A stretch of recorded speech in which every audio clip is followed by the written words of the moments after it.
terra, mas sem tocar no chão. Este bode tinha um chifre notável entre os olhos. Então, aí é o segundo animal que foi revelado para Daniel, que é o bode. Esse bode representa a Grécia. Por que ele representa a Grécia?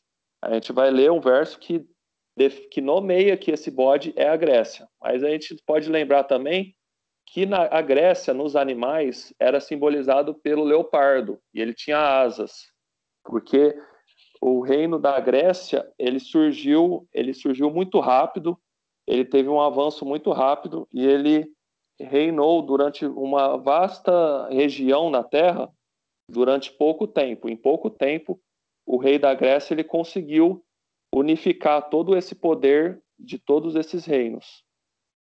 Então, da mesma forma que o leopardo era muito rápido, tinha asas, esse bode ele corre tanto que ele passa sem tocar o chão. É justamente esse símbolo de rapidez. Num período muito curto, ele teve um avanço muito forte e ele conseguiu esse reino unificado com muita rapidez. E ele fala também que esse bode tinha um chifre notável entre os olhos. A gente já estudou que chifre simboliza rei ou reino.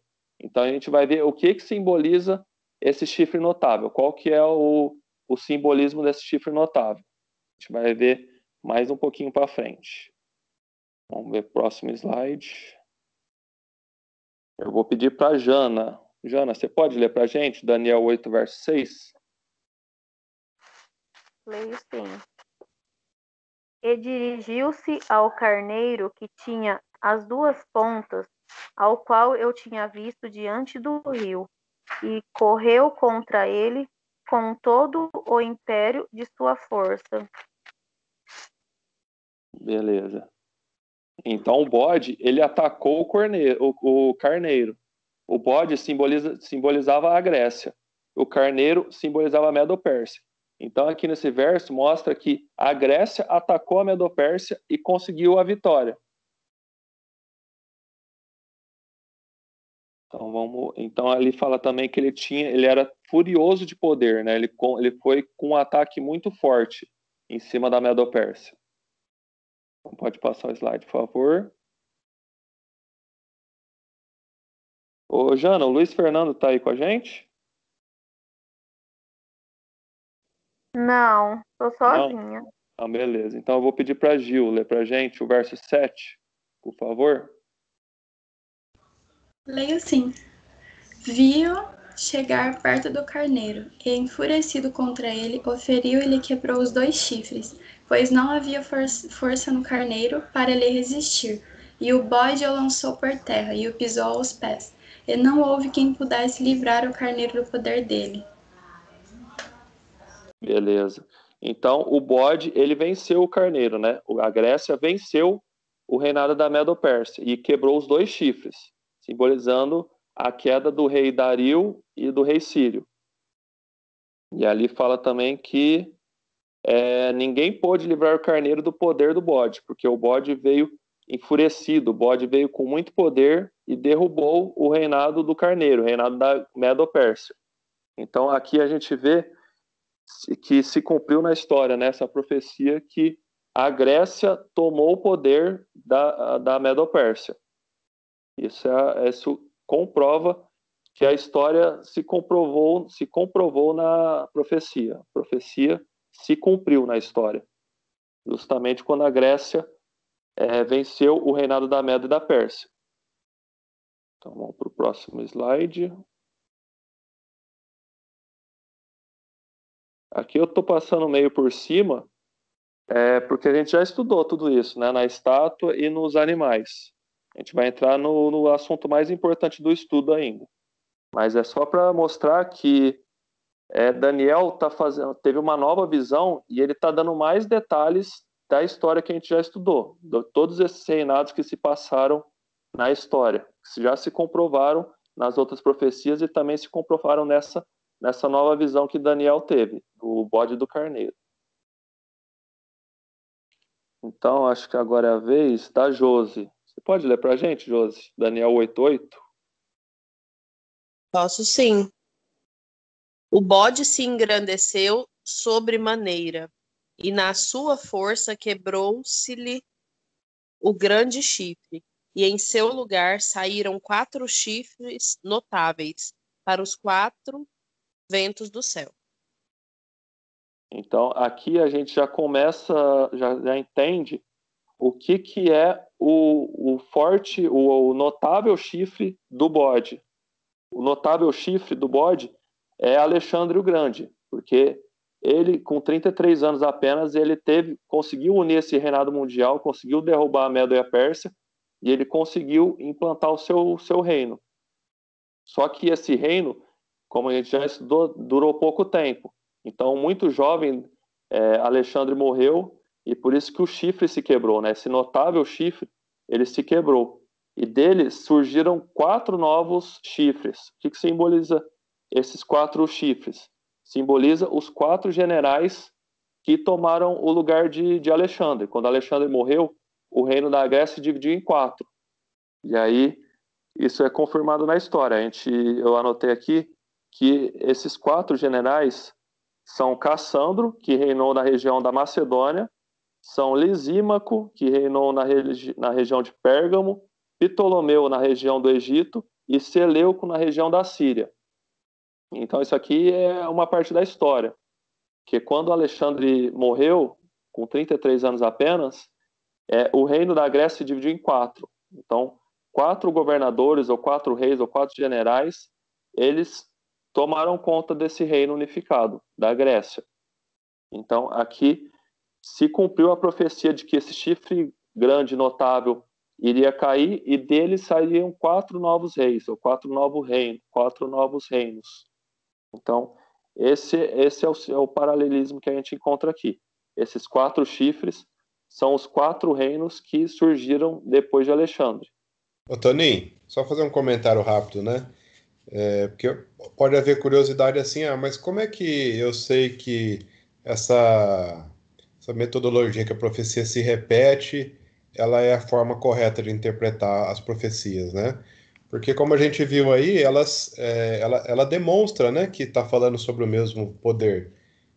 Quando tinha lá o leopardo, na visão dos 4 animais, então o leopardo ele tinha 4 cabeças, né? Que é pelo mesmo motivo que os 4 generais de Alexandre o Grande, que depois da morte dele assumiram o poder. E aqui caiu um chifre grande e subiu outros 4.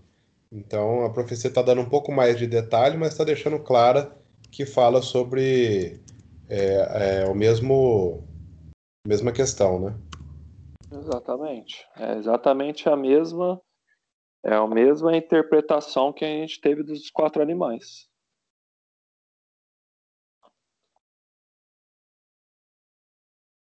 O próximo verso, então.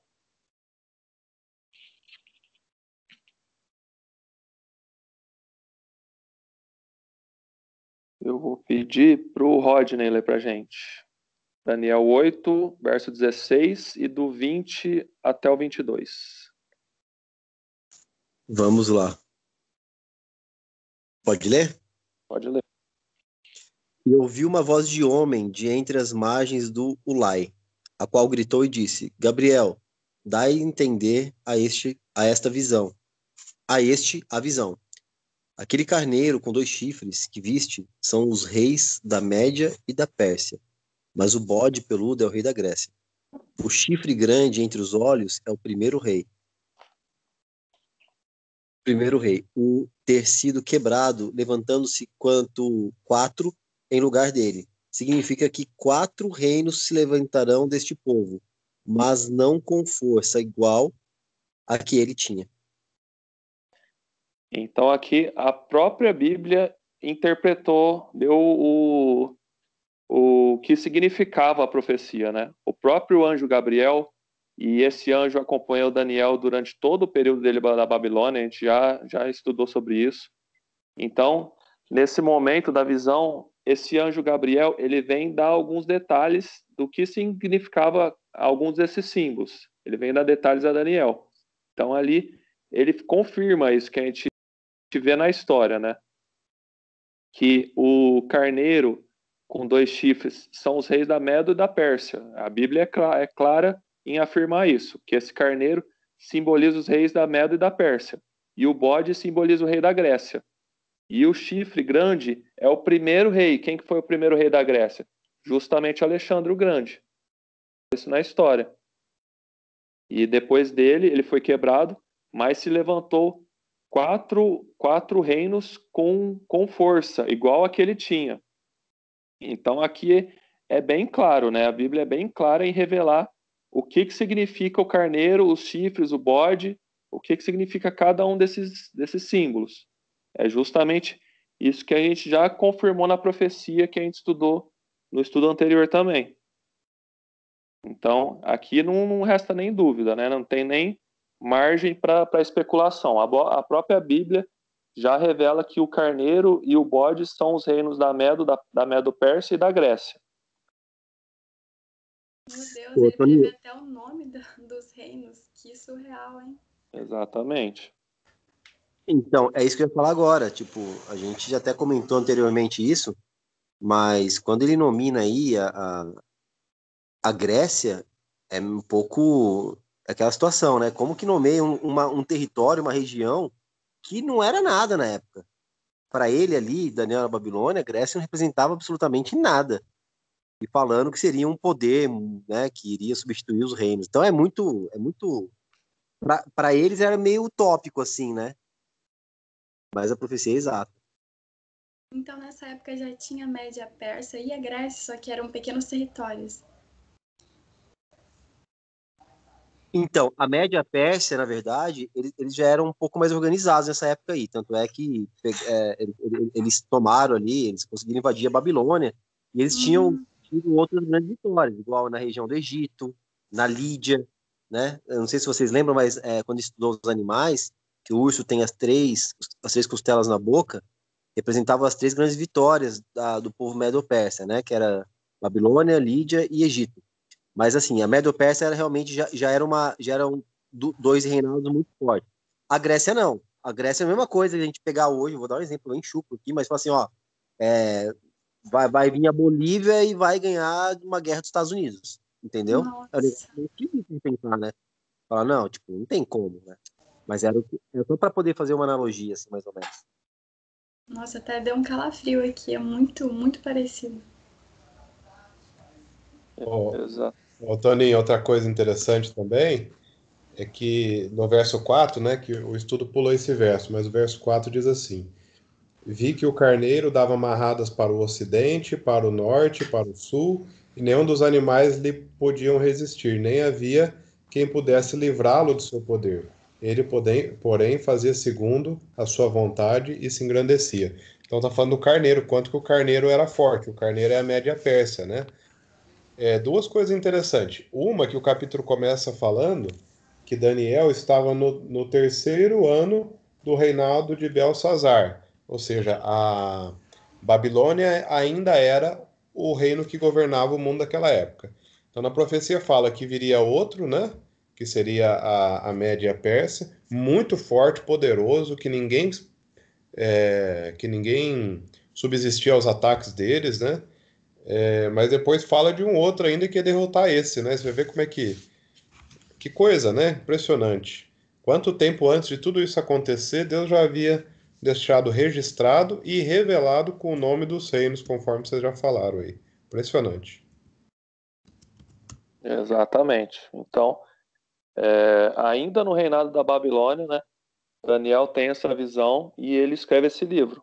E ele nomeia, o anjo, né, revela para ele, e ele nomeia no livro exatamente quais seriam os reinos que viriam. Exatamente a Medo-Pérsia e a Grécia. Então, a gente vê que a profecia de Deus, ela não erra uma vírgula, né? Ela é exata e é até impressionante a gente tá estudando essas coisas, né? Porque, igual a Gil falou, realmente arrepia saber que Deus revelou uma coisa tão impressionante e se cumpriu em cada detalhe. Então, mais uma vez eu falo, a profecia tem esse papel de mostrar para a gente que Deus tem o poder da história e Deus não perdeu nunca esse controle da história. Ele sabe exatamente o que vai acontecer, ele tem exatamente o controle de tudo. Cada rei que se levanta ou que deixa de se levantar é uma permissão que Deus faz. E ele já sabe o fim desde o princípio. Então, a profecia tem esse papel de nos dar confiança em Deus, que ele tem o controle nas mãos do mundo, controle nas mãos da história da humanidade. É muito, muito louco isso, né? Vou pedir para a Márcia ler, ela entrou aí, boa noite. Você pode ler para a gente esses versos?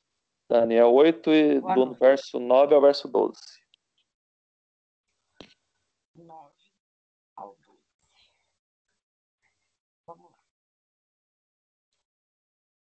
De um deles saiu outro chifre, um pequeno, e ele cresceu até ficar muito grande, em direção ao sul, em direção ao leste e em direção à terra gloriosa.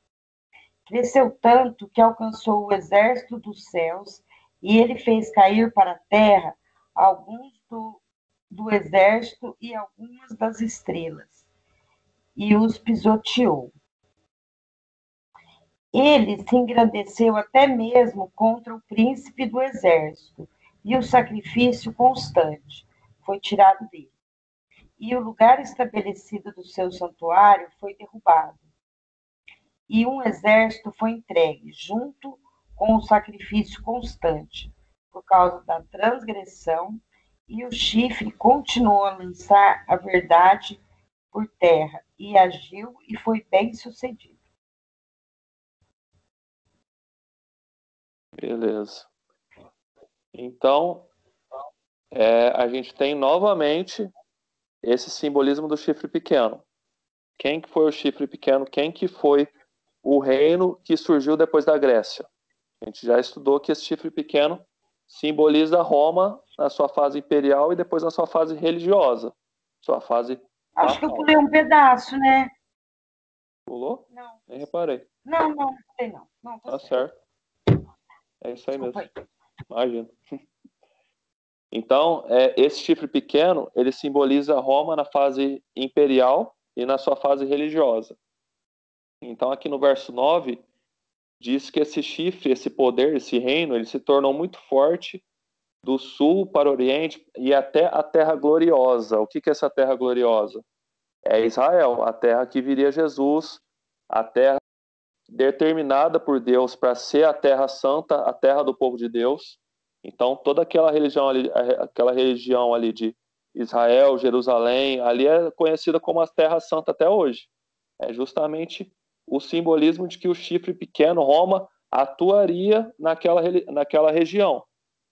E qual que foi o reino que atuava ali, que reinava ali naquela região quando Jesus nasceu, quando Jesus viveu aqui nessa terra? Era Roma na sua fase imperial. Então, é mais um simbolismo, mais uma confirmação de que o chifre pequeno é Roma imperial e também depois Roma religiosa.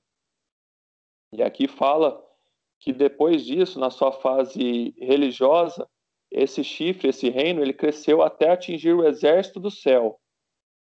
E ele se engrandeceu até o príncipe do exército. A gente vai ver quem que é o príncipe do exército. Mas vocês já podem imaginar, né? E dele, do príncipe, ele tirou o sacrifício diário e o lugar do seu santuário, o lugar do santuário do príncipe, ele foi deitado abaixo. Isso é bem legal a gente deixar claro. O chifre, o reinado do chifre, Roma na sua fase imperial e religiosa, ele se engrandeceu até o príncipe do exército. E do príncipe do exército, ele tirou o sacrifício diário. E do príncipe do exército fez cair o santuário do príncipe do exército. Então, tanto o sacrifício diário como o santuário apontavam para o príncipe do exército.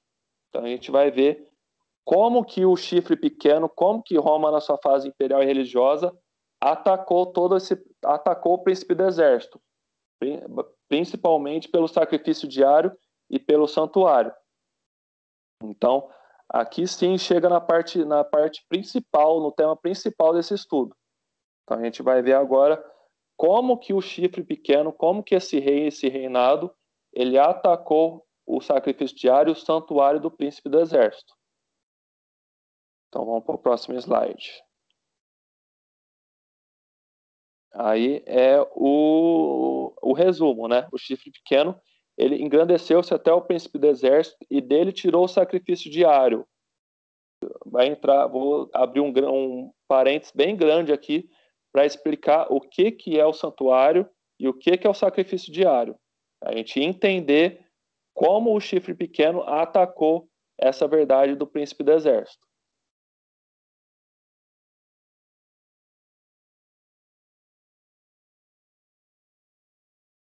Então aqui é o que eu já comentei, que o chifre pequeno representa Roma, tanto na fase pagã como fase papal. Vamos para o próximo. Aqui é um resumo das características do chifre pequeno. Ele cresceu até atingir o exército do céu, ele lançou por terra as estrelas e as pisou, ele tirou do príncipe do exército o sacrifício diário, e o lugar do santuário do príncipe do exército foi deitado abaixo, ou foi derrubado por terra. Deitou por terra a verdade, e o que fez prosperou. Então aqui é um resumo das características dos feitos do chifre pequeno.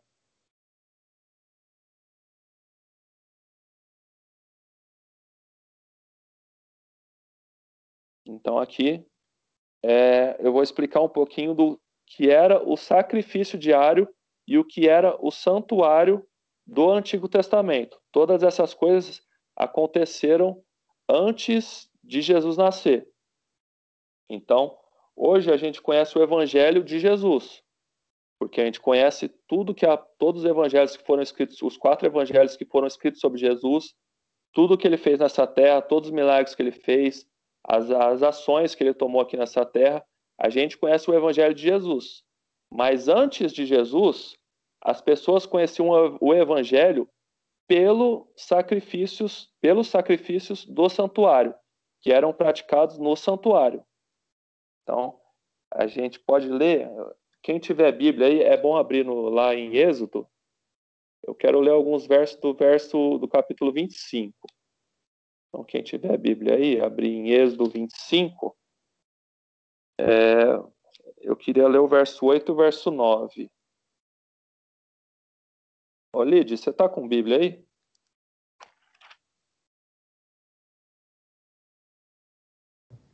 Tô sim. Você não lê para a gente? Êxodo 25, verso 8 e 9? Leio sim.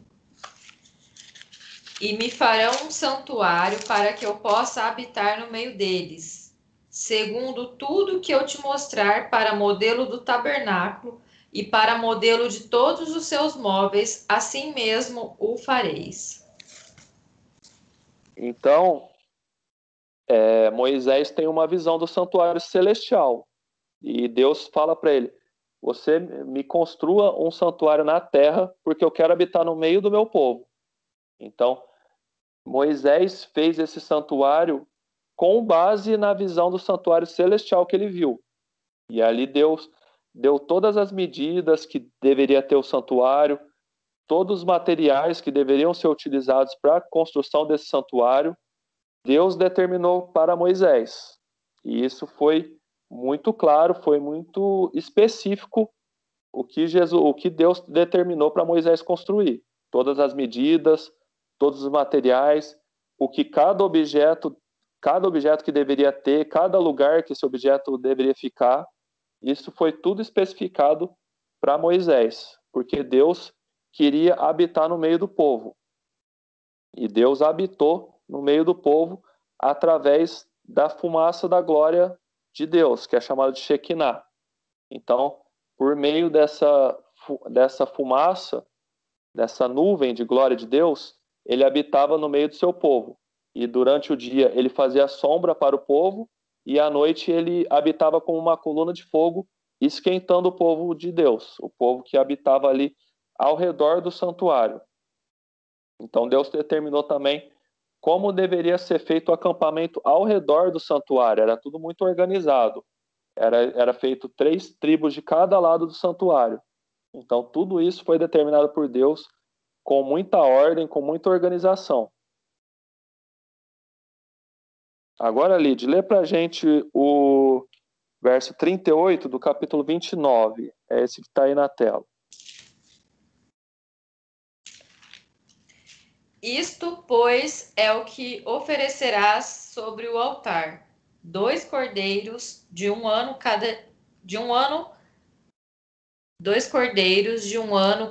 dia continuamente. Um cordeiro oferecerás pela manhã e o outro cordeiro oferecerás à tardinha. Isso. Então Deus determinou que os sacrifícios que deveriam ser feitos, simbolizando que Deus morreria no lugar do seu povo, para pagar o preço do pecado. Então, tudo o que acontecia no santuário apontava para Jesus. Então, por isso que quando João Batista vê Jesus, ele fala: esse é o Cordeiro de Deus que morreu pelo pecado do mundo. Então, desde o santuário, desde o sacrifício que era feito, o cordeiro, todo o trabalho do sacerdote que fazia esses trabalhos de sacrifício, o sumo sacerdote, tudo isso apontava para Jesus. Tudo isso é o evangelho da salvação antes de Jesus. Então, hoje, como eu disse, a gente conhece Jesus, tudo que ele fez, tudo que ele viveu nessa terra. Mas antes de Jesus, as pessoas conseguiam salvação crendo que o Messias viria. Hoje a gente crê que Jesus veio e morreu por nós. Mas quem viveu antes de Jesus, ela também cria na promessa de Jesus, mas que ele ainda viria no futuro. Então, todo esse sistema de sacrifícios de animais, principalmente de cordeiros, apontava para o sacrifício que Jesus faria, pagando, né, a culpa pelo pecado. Então, o que acontecia? Vamos supor que o Toninho pecou. O que eu faria? Eu teria que pegar um cordeiro do meu rebanho, um cordeiro puro de 1 ano, sem manchas, e eu teria que levar até o santuário. Lá no santuário, eu confessaria meus pecados no ouvido desse cordeiro e eu mataria esse cordeiro. Eu sacrificaria esse cordeiro, simbolizando que eu aceito o sacrifício de Jesus que viria. Então, ali simbolizava que eu pequei, mas eu não consigo pagar pelo meu pecado. Um inocente, alguém que não tinha nada a ver com esse pecado, ele veio e pagou o preço.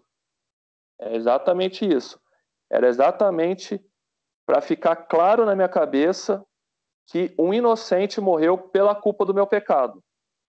Teve que ser derramado o sangue de um justo, um ser puro, que não pecou, teria que ser derramado para que eu não morresse, porque o meu pecado traria morte eterna para mim.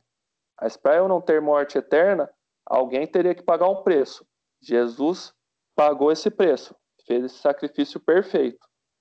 Então, todo esse sistema apontava para Jesus.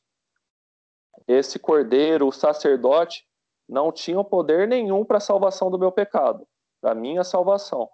Eles não tinham poder nenhum em si, mas eles apontavam que Jesus viria a morrer pelo meu pecado, que o Messias viria nessa terra e Deus se encarnaria para pagar o preço do pecado. É esse o simbolismo dos sacrifícios que eram feitos no Antigo Testamento. Então vamos para o próximo slide. Até aqui ficou claro? Não sei se eu consegui explicar direito. Tem alguma dúvida? Tá tudo claro, sim. Eu tô um pouco assustada, né? Mas tá tudo claro. É exatamente essa a intenção. Era a intenção de assustar a gente mesmo. E falar assim, o meu pecado gerou a morte de um inocente. Então, para a gente sentir na pele a gravidade do pecado, né? Exatamente. Então, eram feitos 2 tipos de sacrifícios.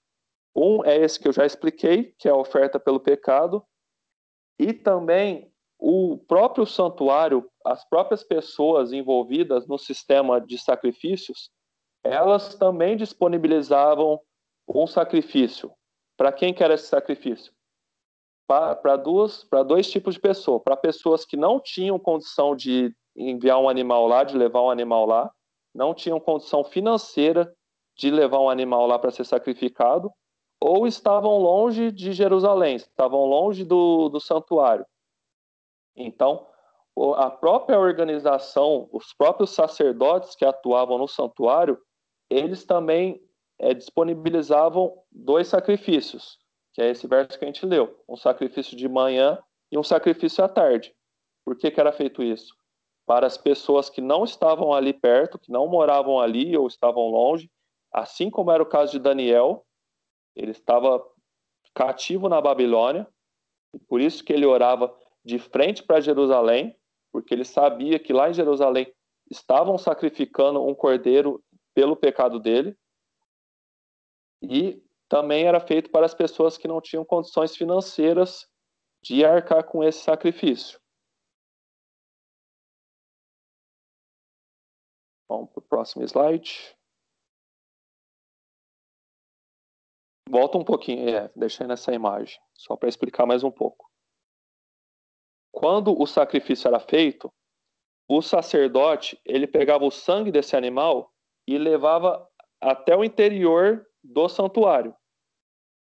O santuário era dividido em 2 partes, como a gente pode ver nessa imagem. Aí onde o sacerdote está, era o lugar santo. E ali tinha o candelabro com as velas, ali também tinha um altar de incenso, que ele levava incenso ali, simbolizando as orações dos santos. E ele pegava esse sangue desse animal sacrificado, ele passava nas pontas aqui nas pontas do altar, ele tinha 4 pontas, o sacerdote passava o sangue nessas 4 pontas, e o sacerdote também pegava esse sangue e espirrava um pouquinho desse sangue na cortina do lugar santo. Essa cortina separava o lugar santo, que é aí onde ele está, do lugar santíssimo, ou do lugar santo dos santos. Então, no lugar santíssimo tinha a Arca da Aliança com as 2 tábuas de pedra dos 10 mandamentos. E ali em cima da Arca da Aliança estava manifestada a glória de Deus. E também tinha 2 anjos cobrindo a glória de Deus. Então, o que era feito? Quando o sacerdote sacrificava o animal, ele levava esse sangue e espirrava no véu que fazia a separação do santo para o santíssimo, do compartimento santo por santíssimo. O que isso simbolizava? Isso simbolizava que os nossos pecados aqui na terra, de alguma maneira, também manchavam o santuário celestial. Então, tudo que a gente faz aqui tem interferência no santuário celestial, no santuário real, que está no céu, que é a morada realmente de Deus. Então, esse era o simbolismo, que o sangue derramado aqui na terra, ele atingia o trono de Deus, porque ali no lugar santíssimo era manifestada a glória de Deus, e ele se assentava na tampa da Arca da Aliança. Eu já comentei isso num estudo faz muito tempo. A tampa da aliança era chamada de propiciatório. O que é propiciatório? Significa assento de misericórdia. Então Deus, o trono de Deus, a base do trono de Deus é a misericórdia. Ele está assentado sobre a misericórdia. Porque se ele não tivesse misericórdia, a glória de Deus já tinha exterminado toda a raça humana. Então, Deus, ele julga a raça humana pelo caráter da misericórdia. Deus é misericordioso. Então, isso que simbolizava a tampa da Arca da Aliança. O que apontava a lei dos 10 mandamentos? Que a gente merecia a morte eterna, porque todos pecaram e todos carecem da glória de Deus. Mas Deus, atuando no trono da misericórdia, ele oferece perdão. E ele oferece perdão se doando, se sacrificando no lugar do pecador. Então, todo esse ritual que acontecia no Antigo Testamento, ele apontava para uma realidade que acontece no céu. Então, quando Deus pede para Moisés fazer o santuário conforme o modelo que ele viu, é porque Moisés teve a visão do santuário celestial, do verdadeiro trono de Deus que está no céu. Então, tudo o que acontecia, todo esse santuário, o sangue, o sacrifício, o animal que não merecia morrer morrendo, tudo isso simbolizava o plano da salvação. Era o evangelho do Antigo Testamento, o evangelho antes da morte de Jesus, antes de Jesus até nascer. Então, tudo isso simbolizava o plano da salvação. Mas esse sangue que era espirrado no véu, que fazia a separação do trono de Deus, ele precisava ser purificado. E então acontecia uma cerimônia em um dia do ano, simbolizando a purificação desse santuário. Cauê, quer falar alguma coisa? Toninho, desculpa interromper aí. Tranquilo. Não, só queria fazer um comentário interessante a respeito da tampa da Arca da Aliança, que também é chamado propiciatório, né? E que lá no Evangelho não, na primeira carta de João, capítulo 2, verso 2, diz assim, ó: ele, se referindo a Jesus, é a propiciação pelos nossos pecados, e não somente pelos nossos próprios, mas ainda pelos pecados do mundo inteiro. Então, o interessante aqui é que Jesus, no santuário, ele é representado também por essa tampa, né? Ou seja, ele é o propiciatório, porque ele está entre Deus e a sua lei. Nós, como seres pecadores, não conseguimos cumprir a lei na perfeição. Então, não teríamos acesso a Deus, se não fosse por Jesus que está entre o pecador, que cumpre a lei de uma forma imperfeita, mas ele é a propiciação, né, para que nós possamos nos achegar a Deus. Eu acho interessante essa analogia. Show de bola, muito bem lembrado. Então Jesus, ele tomou esse papel sobre si, esse papel de fazer a propiciação pelos nossos pecados. Então, ele pagou o preço, ele fez o sacrifício perfeito por todo pecador que aceita essa verdade, que aceita esse sacrifício. Então, desde o Antigo Testamento até depois no Novo, depois de Jesus, todo ser humano é salvo pela graça. A gente não faz nada para receber a salvação. A gente só recebe a salvação crendo no sacrifício perfeito que Jesus fez. A única diferença é essa, que a gente acredita no sacrifício perfeito que já ocorreu e no Antigo Testamento eles acreditavam no sacrifício que ainda iria vir, o Messias ainda iria vir. Então essa é a única diferença.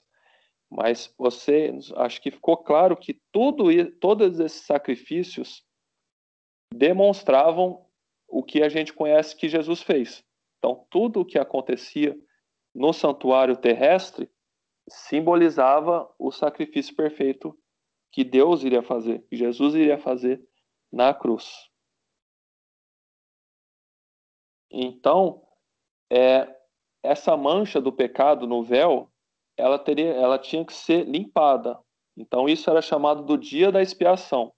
O dia da expiação ocorria uma vez ao ano, somente uma vez por ano, e só o sumo sacerdote tinha esse papel de entrar no lugar santíssimo e fazer a limpeza desses pecados que manchavam o lugar santíssimo.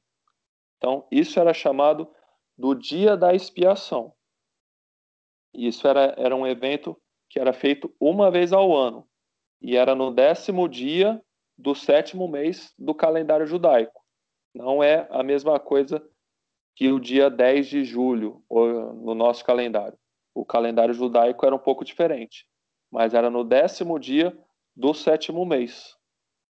Então isso é o chamado dia da expiação, onde o sumo sacerdote, e somente o sumo sacerdote, ele tinha o cargo de ir lá limpar esses pecados que manchavam o véu, que atingiam o trono de Deus. Esse dia da expiação, a gente vai estudar no próximo estudo, a profecia apontava exatamente o dia e o ano de que seria feito esse dia da expiação, que começaria essa expiação no santuário celestial. Então, aqui no santuário terrestre, no Antigo Testamento, existia o dia da expiação, mas esse dia, essa cerimônia, também apontava para a função que Jesus assumiria no início da expiação no santuário celestial. Então, a gente vai ver no próximo estudo a profecia que determinava o dia, o mês e o ano que iria iniciar o dia da expiação no santuário celestial, onde Jesus sairia do compartimento santo e entraria no compartimento santíssimo para começar a fazer o juízo de expiação pelos pecados, por todos os pecados na história da humanidade. Então, esse é o assunto para o próximo estudo. Já fica aí a dica.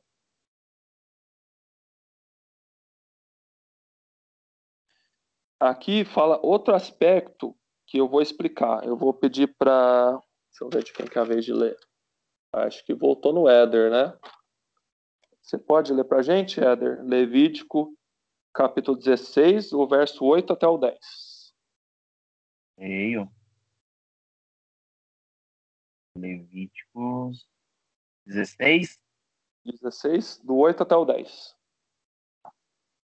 E Arão lançará a sorte sobre os 2 bodes, uma sorte pelo Senhor e a outra sorte pelo bode emissário. Então Arão fará chegar o bode sobre o qual cair a sorte pelo Senhor e o oferecerá para a expiação do pecado.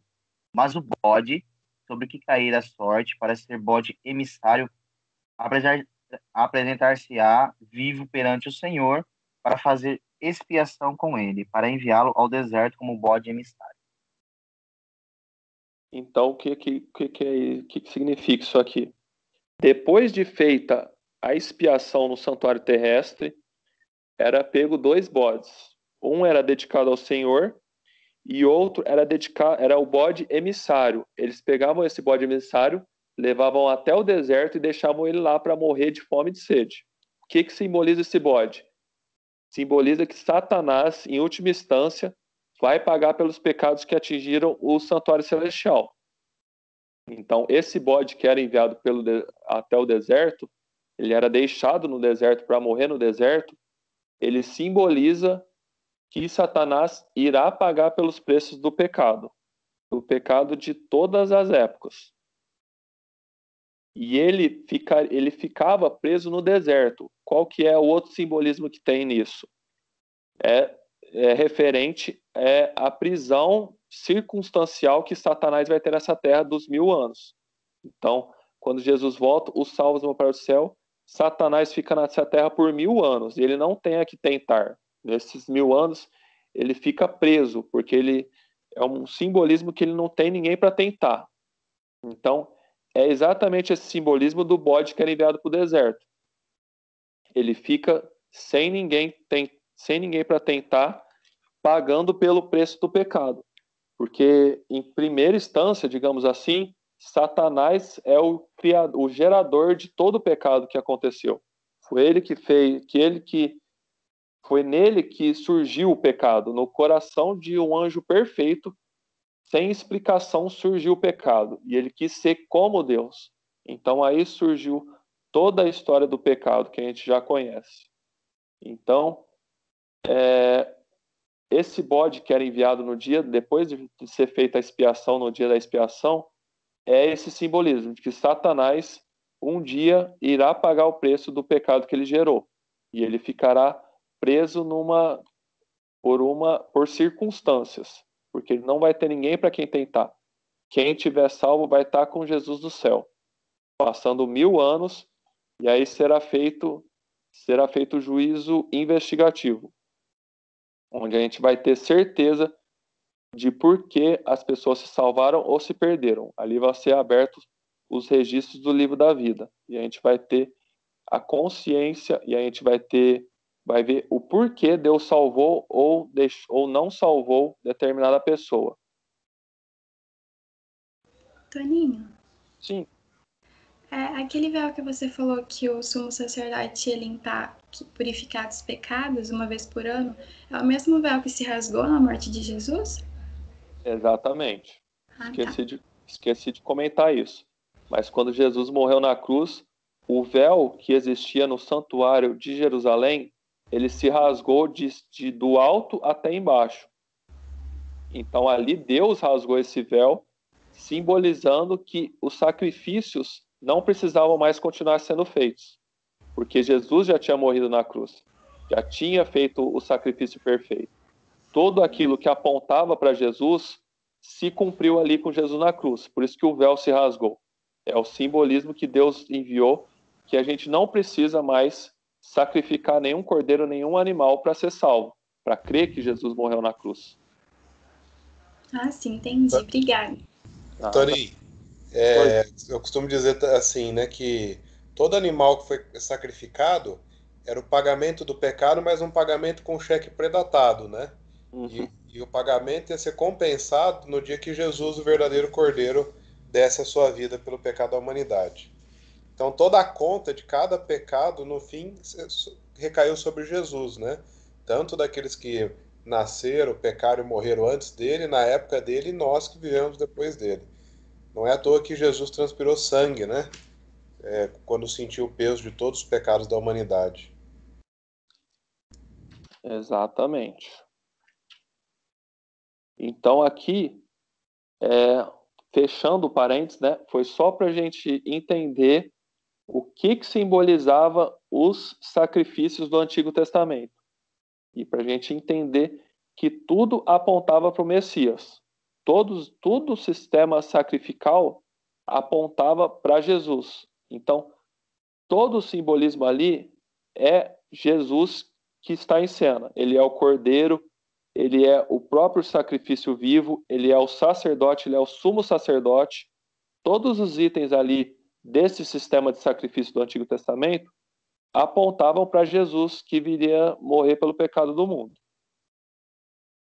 Então, fechando esse parênteses bem grande que eu comentei, a gente vai entender agora como o chifre pequeno falsificou o sistema desse santuário, tanto o terrestre como o celestial, porque o terrestre era apenas um modelo do santuário real que existe no céu. Então, Paulo fala isso em alguma carta ali, se não me engano, Romanos ou Coríntios. Ele fala que o santuário terrestre era apenas uma sombra do verdadeiro santuário que existe no céu. Então, o chifre pequeno, o poder romano, ele faz uma falsificação desse sistema, tanto o santuário terrestre quanto o santuário celestial, o verdadeiro santuário que existe no céu.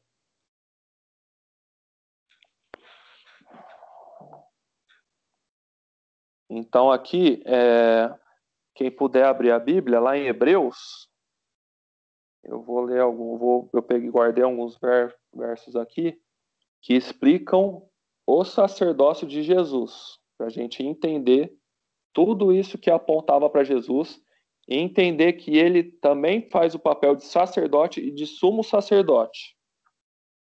Então, Ana, você está com a Bíblia aí?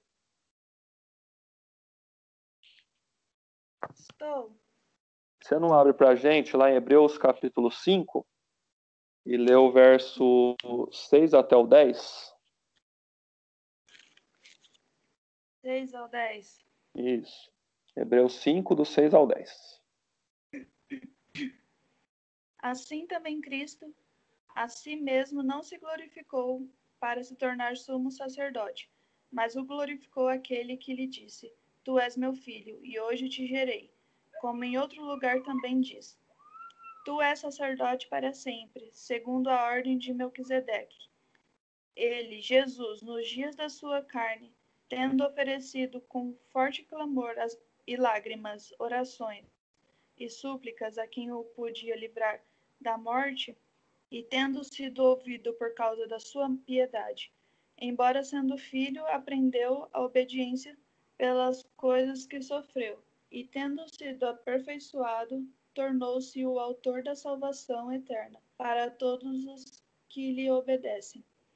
tendo sido nomeado por Deus sumo sacerdote, segundo a ordem de Melquisedeque.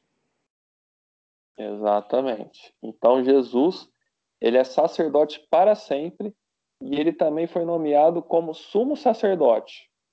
E ali também comenta que pela obediência ele sofreu e foi aperfeiçoado e ele se tornou autor da salvação eterna. Então é o que eu já comentei. Todo o sistema do santuário terrestre apontava para Jesus. Ele é o cordeiro, ele é o sacerdote, ele é o sumo sacerdote. Então, ali era o evangelho do Antigo Testamento. Ô, Ana, lê para a gente também o capítulo 8, verso 1 e 2, só para a gente contextualizar aqui.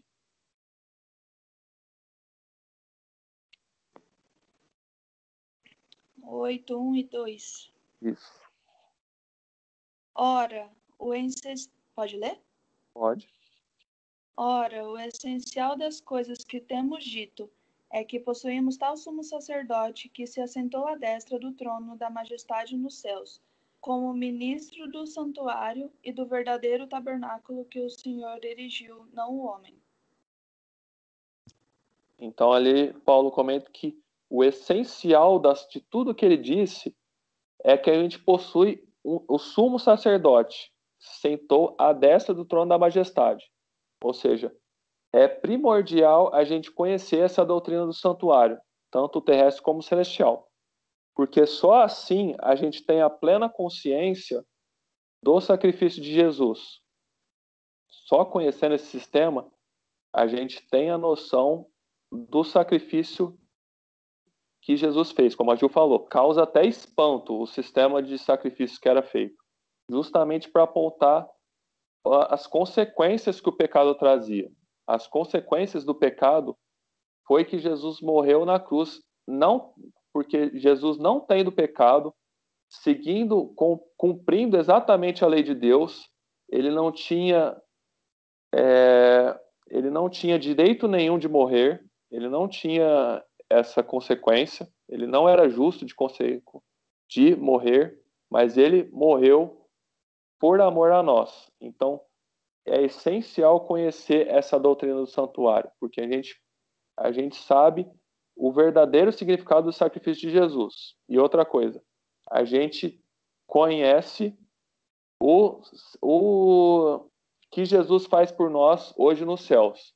Essa intercessão que Jesus faz é justamente o papel do sacerdote, do sumo sacerdote do santuário terrestre.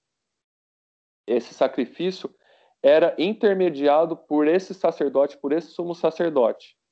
Então, ele que levava a culpa pelo pecado até o trono da graça, o sumo sacerdote.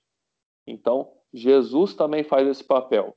Pagando o preço, a oferta pelo pecado, ele também faz essa intermediação entre nós, entre pecadores e entre Deus. Então, somente Jesus tem esse papel de sumo sacerdote. Somente ele faz essa ligação, essa religação que a gente perdeu pelo pecado. Então, Jesus é a única ponte que a gente consegue chegar até Deus. Por isso que ele diz que ele é o caminho, a verdade e a vida. Então, ele é o único caminho. Não tem outro sumo sacerdote intercedendo por nós, a não ser Jesus Cristo. Certo? Certo. Certo. Então, aí a gente começa a entender o que a gente já comentou bastante, do que o Império Romano fez para atacar o santuário, atacar as verdades de Deus, que a gente leu ali em Daniel, que o chifre pequeno, ele derrubaria o santuário por terra, ele atacaria o príncipe do exército, e ele faria cair a verdade por terra. Então, a gente já comentou muitas vezes lá em Apocalipse, o Império Romano, ele perseguia o povo de Deus justamente para encobrir essas verdades do santuário, do sacrifício de Jesus, ele vendia o perdão de pecados. Então, ele fazia coisas ali, o Império Romano, tanto na fase pagã como religiosa, ele fez coisas que atacam diretamente o ministério de sumo sacerdote que Jesus faz. Então, o que é o Papa da Igreja Católica? Ele é como se fosse o sumo sacerdote. Por isso que só existe um, e é um cargo que é vitalício. Ele só troca quando a pessoa morre, ou quando ela entrega o cargo, né, que aconteceu, acho que 1 ou 2 vezes na história. E é por isso que só existe um Papa. Ele quer tomar o lugar do sumo sacerdote. Ele quer fazer essa mediação entre Deus e os homens. Então, por isso que ele é tido como representante de Deus na Terra. Ele toma esse papel de sumo sacerdote, sendo que o nosso real sumo sacerdote é Jesus, como a gente já leu aqui na carta de Hebreus. Então, por isso que Paulo fala que é essencial reconhecer essa função de Jesus, que ele é o nosso sumo sacerdote. É ele que faz a intermediação entre pecador e entre Deus. É ele que pagou o preço da culpa. Por isso que essa doutrina católica de confissão de pecados, de venda de pecados, ela não é bíblica. Ela se sustenta numa falsa verdade, porque a gente tem acesso diretamente a Deus por meio do sumo sacerdote. Então, por meio de Jesus, a gente não precisa de nenhum intermediário. A gente pode confessar os nossos pecados a Deus e pedir perdão em nome de Jesus. E aí a gente se apropria dessa salvação que Jesus proporcionou por nós.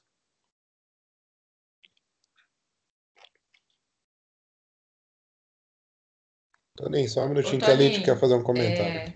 Não, nessa ideia do sumo sacerdote, né? O pecado faz separação entre o homem e Deus. E Jesus, ele faz essa conexão, né? Então, quando a gente se apresenta, né? Um pecador se apresenta a Deus para confessar os seus pecados, arrependido do que ele fez, Jesus, o nosso único sumo sacerdote, ele se apresenta a Deus no nosso lugar e o pecador é escondido atrás de Jesus, né? Por isso que ele é a ponte entre nós e Deus.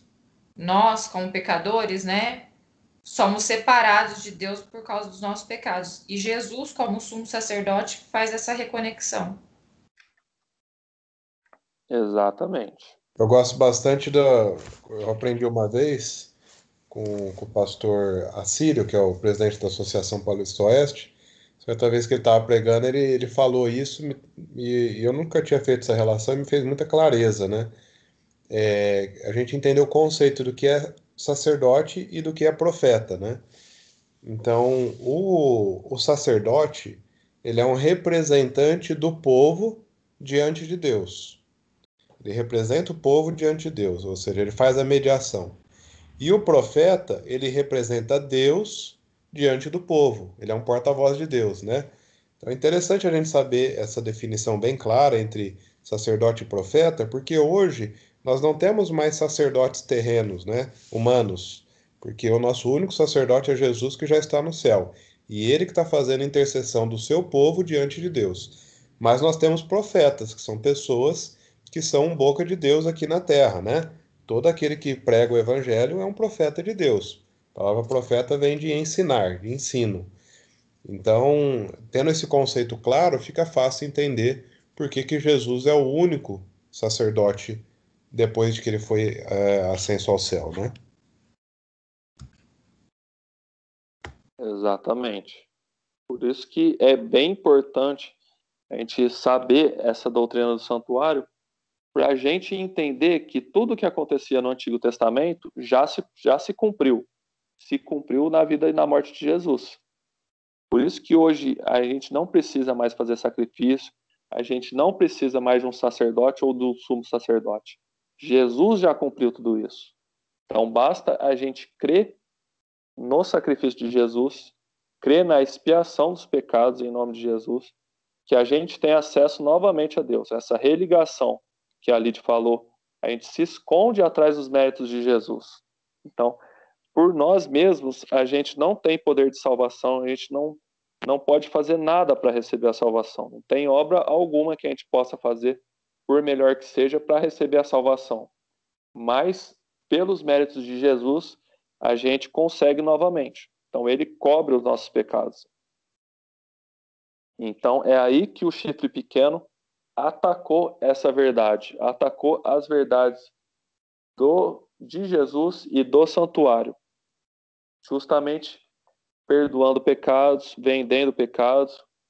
Teve até esses dias aí na pandemia que o Papa ele fez uma cerimônia perdoando os pecados de todas as pessoas que assistiram à cerimônia. Então, o Papa ele não tem poder algum em perdoar pecados. E isso a gente fala mais uma vez, não atacando aos católicos, não atacando as pessoas que sinceramente creem na crença católica. O chifre, como a gente já disse, ele simboliza muito mais do que os católicos. Ele simboliza o poder, o reino, é muito maior do que cada católico. Ele envolve um reino, um poder. Então é isso que a gente ataca, né? De uma forma assim, de trazer novamente a verdade de Deus, a verdade bíblica.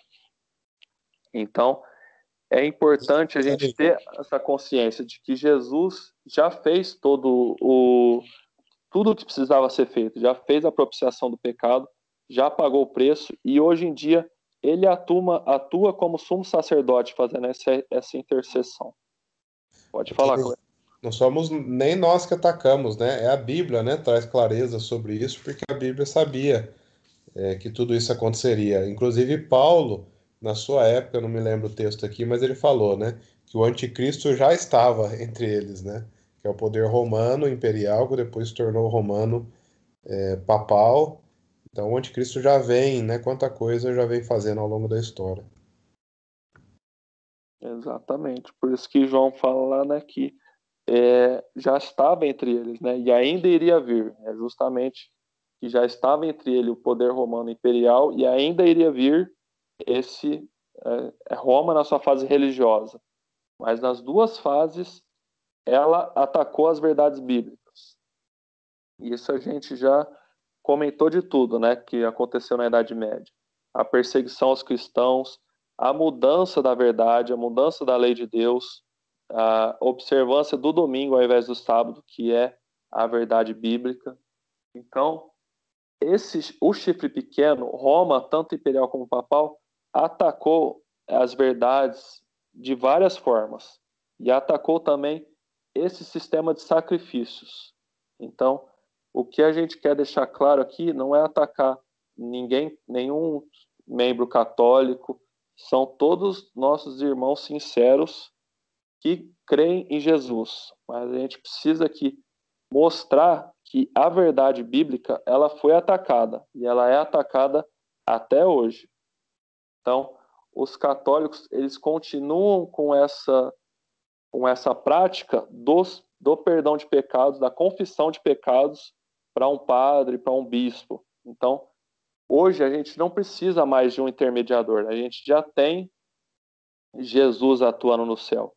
E a gente vai ver no próximo estudo quando essa verdade iria novamente ser revelada. Foi revelada uma profecia em Daniel que revela que a verdade de Deus iria ser pisada, mas em determinado momento ia começar a expiação nos céus e a verdade iria vir novamente à tona. A verdade iria ser novamente revelada por um povo escolhido. Então, tudo o que aconteceu, a perseguição na Idade Média, o povo que se ergueu em 1844 para trazer novamente as verdades bíblicas, tudo isso foi revelado na profecia. E, como eu disse, com detalhes de dia, mês e ano que aconteceria isso. Então a gente vai ver tudo isso no próximo estudo. E é o que o verso mostra aí, no verso 13 do capítulo 8. Eu vou pedir para a Jana ler.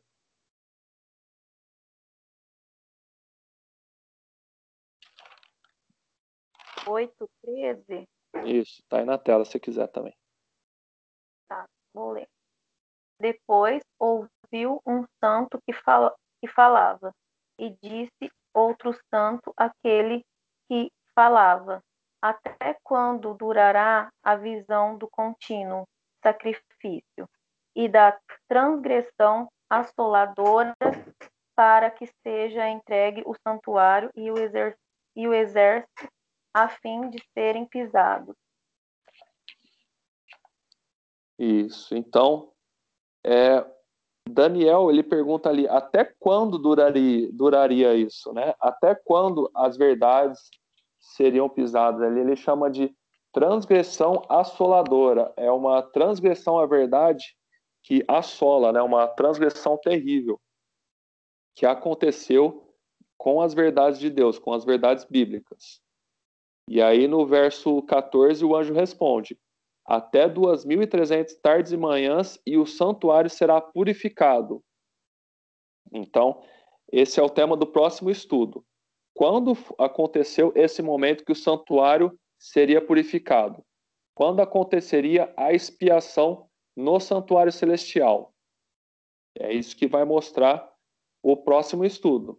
Depois de 2.300 anos, aconteceu a purificação do santuário. E a verdade foi novamente levantada por um povo escolhido. Então a gente vai ver no próximo estudo. Então é isso. Eu acho que eu já até falei demais. Se alguém quiser fazer algum comentário aí, depois eu vou ler mais um verso para acabar.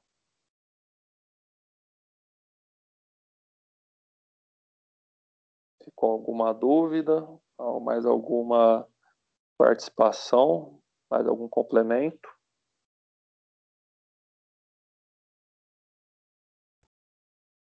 Toninho, ficou bastante claro, né? Muito bem explicado. Agradeço. O estudo de hoje foi muito bom. Só reforçando, né, o quanto que a Bíblia é clara a respeito dessas revelações que a gente tem tido, né? Que a verdade de Deus seria pisada, que um poder, como a gente leu lá em Apocalipse 13, né? Que aparentando ser um cordeiro, na verdade, é um lobo, né? Devorador.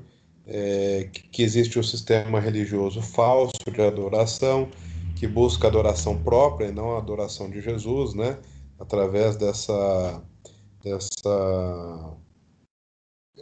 usurpação de coisas que somente Deus é capaz e tem autoridade de fazer, como perdoar pecados. Atributos, né? Atributos divinos, né? É uma usurpação dos atributos divinos, exatamente. Então a Bíblia traz clareza, a Bíblia, a palavra de Deus, traz clareza para que a gente possa entender, tomar as decisões que precisamos tomar, né? Porque até quando vamos seguir esse falso sistema de adoração, a gente nunca pode esquecer, né? Se um sistema não adora a Deus, adora quem? O inimigo de Deus, Satanás. Então, precisamos, uma vez que temos conhecimento disso, passamos a ter responsabilidade sobre essa verdade, né? Não adianta a gente continuar a querer orar em nome de Deus e continuar seguindo o sistema do diabo, né? É forte o que eu estou dizendo, mas de tudo que a gente já estudou aqui, eu estou só repetindo aquilo que a Bíblia já vem falando faz tempo, né? Então é hora de tomarmos decisão e também de falar para as outras pessoas, né? A gente precisa pregar essas coisas para as demais pessoas que estão no erro, porque muita gente, ao conhecer essa verdade, vai se decidir por essa verdade, né? Mas precisam conhecer. Exatamente. Hoje em dia, né, a gente vive num mundo muito relativista, né? Você não pode falar nada que você é julgado, tudo tem que ser relativo, a minha verdade não tem que ser a sua verdade, então a gente vive num mundo basicamente assim, hoje em dia. Então esse relativismo, ele também contribui para as pessoas não aceitarem a verdade de Deus. Deus tem a verdade. Jesus é a verdade, o caminho e a vida.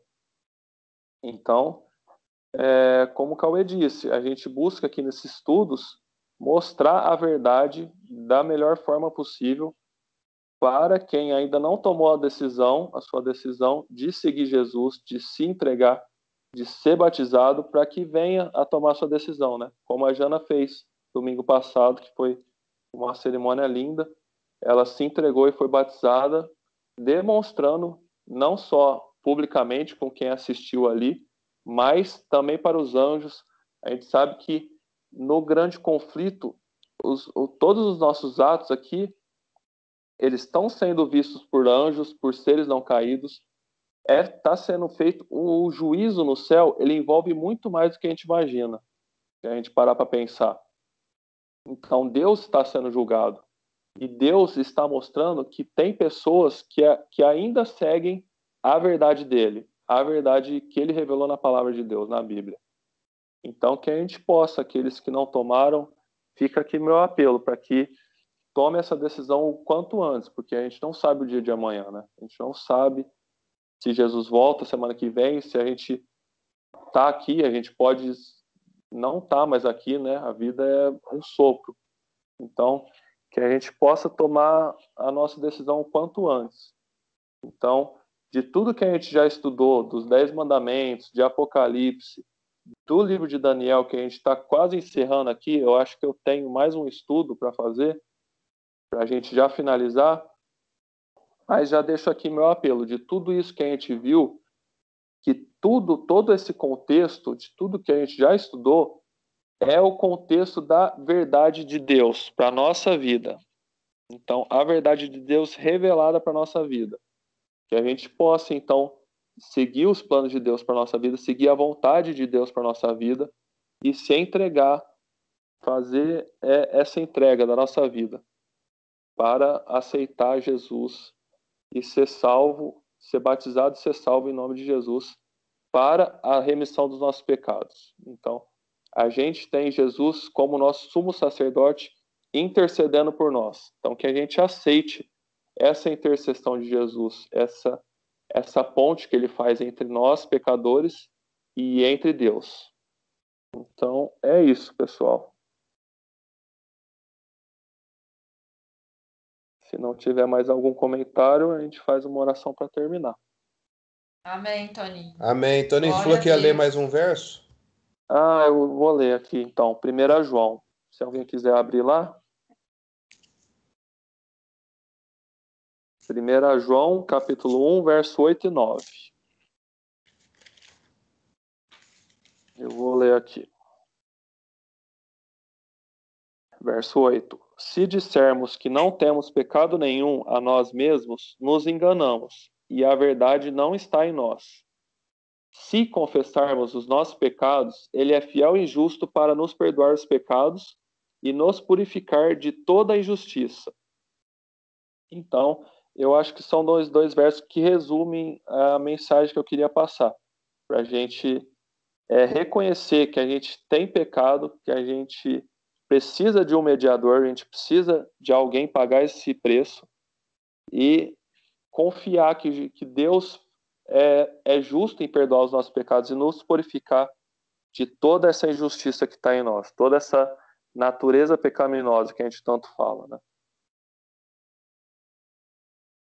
É isso. Vocês ficaram quietos hoje? Tem algum Amém. comentário? Toninho. Amém. Só eu falei, eu achei.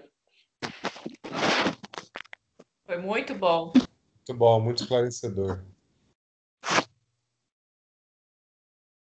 Então tá bom. Então vamos fazer uma oração, vamos terminar? Vamos lá. Eu vou pedir pro Cauê fazer então. Vamos lá, então. Fechemos nossos olhos. Amado Deus, Pai Todo-Poderoso, Pai Celestial, te agradecemos por mais esse momento que o Seu Santo Espírito nos uniu para estudarmos a Tua Palavra, que o Seu Santo Espírito também clareou as nossas mentes, usou o Toninho para transmitir o estudo de hoje, e trabalhou na mente de cada um de nós, Senhor Deus, porque somente pela ação do Teu Santo Espírito é que é possível entendermos aquilo que o Senhor quer nos falar. Nós te agradecemos por essas revelações da Tua Palavra, te agradecemos por cada amigo, por cada irmão que participa aqui conosco, e pedimos uma bênção especial para cada um desses que estão presentes, daqueles que não puderam estar hoje e aqueles que vão assistir o estudo online. Que o Senhor abençoe a cada um de nós, as nossas famílias, nos dê uma noite abençoada na Tua presença e um sábado em adoração em espírito e em verdade ao Senhor. Em nome de Jesus e com o perdão dos nossos pecados, nós pedimos e agradecemos. Amém. Amém. Amém. Amém. Amém. Boa noite, pessoal. Boa noite, Oi, Obrigado, queridos. pessoal. Norma. Oi, Norminha. Entrei atrasadinha, mas consegui ainda em tempo. Ai, que bom. Que bom. Aí sim. Você foi na investidura? Não fui.